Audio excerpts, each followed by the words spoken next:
কখনো এমন হয়েছে যে পরীক্ষার জন্য সব প্রস্তুতি নিয়েও হলে গিয়ে সব কেমন গুলিয়ে গেল?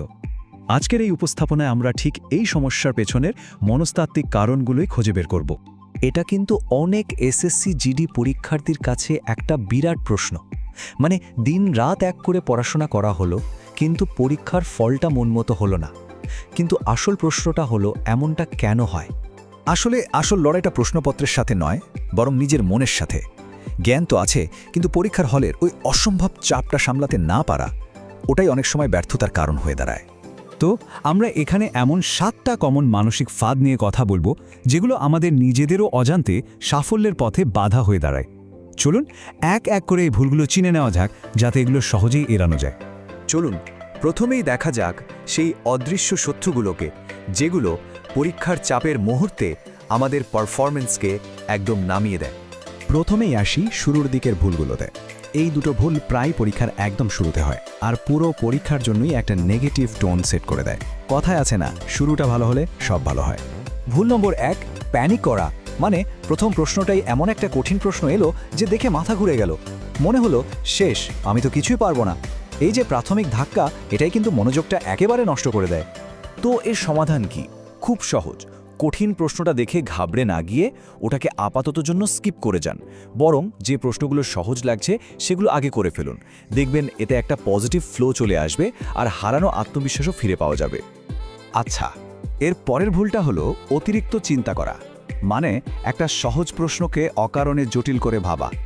এটা তখনই হয় যখন একজন পরীক্ষার্থী নিজের জ্ঞানের উপর ভরসা রাখতে পারে না, আর সহজ প্রশ্নেও এমন প্যাচ খুঁজতে থাকে যা আসলে সেখানে নেই। ফলাফল, জানা উত্তরটাও ভুল হয়ে যায়।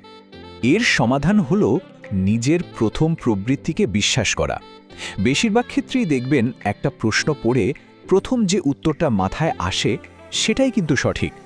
তাই সহজ সরল প্রশ্ন নিয়ে বেশি কাটাছেঁড়া করতে গেলেই বিপদ। বেশ, পরীক্ষার শুরুটা তো গেল, এবার আসি পরীক্ষার মাঝামাঝি সময়ের ফাঁদগুলোতে।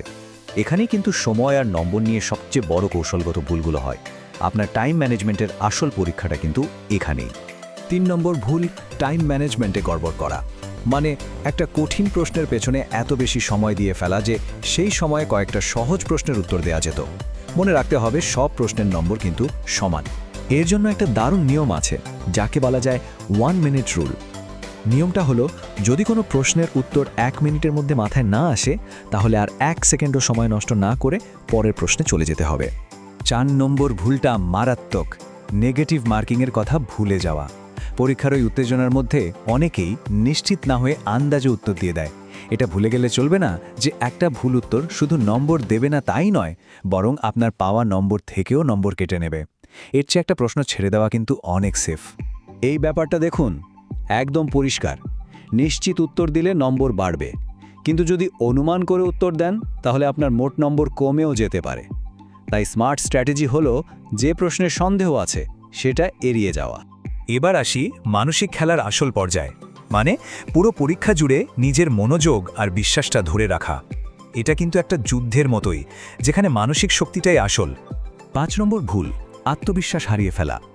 একটা বা দুটো ভুল করার পরেই মানসিকভাবে একেবারে ভেঙে পড়া। এই ছোট ধাক্কাটাই যদি আপনার মনোবল একদম নষ্ট করে দেয়, তাহলে কিন্তু বাকি পরীক্ষাটার উপরের মারাত্মক প্রভাব পড়বে। তাহলে উপায়, শান্ত থাকতে হবে। ভুল হোক বা ঠিক, একটা স্থির মানসিক অবস্থা ধরে রাখতে হবে। মনে রাখবেন, একটা দুটো ভুল মানেই সব শেষ হয়ে যাওয়া নয়। এই যে নিজেকে শান্ত রাখা, এটাই একটা বড় স্কিল যা আপনার পুরো পারফরম্যান্সকে রক্ষা করতে পারে।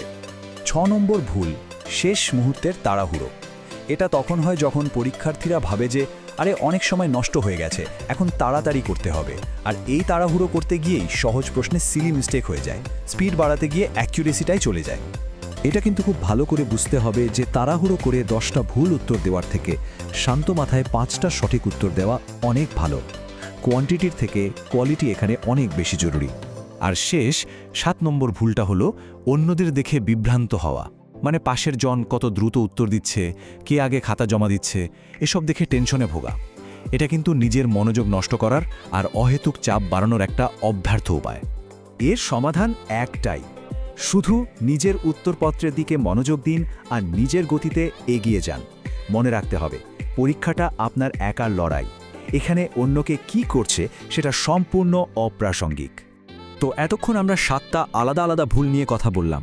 চলুন এবার সবগুলোকে একসাথে গুছিয়ে নেওয়া যাক এবং জেনে নেওয়া যাক পরীক্ষার হলে জেতার আসল মন্ত্রটা কি। এই টেবিলটা একবার দেখুন। বাঁদিকে রয়েছে সেই 7টা মানসিক ফাঁদ, আর ডান দিকে আছে সেগুলো থেকে বেরিয়ে আসার সহজ উপায়। দেখুন, শুধু এই ভুলগুলো সম্পর্কে জানাটাই কিন্তু যথেষ্ট নয়। আসল কাজ হলো এগুলোকে নিজের দুর্বলতা না ভেবে নিজের স্ট্র্যাটেজিক অ্যাডভান্টেজ হিসেবে ব্যবহার করা। প্রত্যেকটা ভুলের সমাধান কিন্তু আপনার নিজের হাতেই। তাহলে শেষ প্রশ্নটা এটাই, পরীক্ষার আসল যুদ্ধটা কি প্রশ্নপত্রের সাথে নাকি পুরোটাই নিজের মনের সাথে? সত্যি বলতে এই ভেতরের চ্যালেঞ্জগুলোকে জয় করতে পারাই একজন পরীক্ষার্থীর আসল পোটেনশিয়ালকে বাইরে নিয়ে আসার চাবিকাঠি। সাফল্য কিন্তু শুধু জ্ঞানের ওপর নয়, মানসিক স্থিরতার উপরও অনেকখানি নির্ভর করে।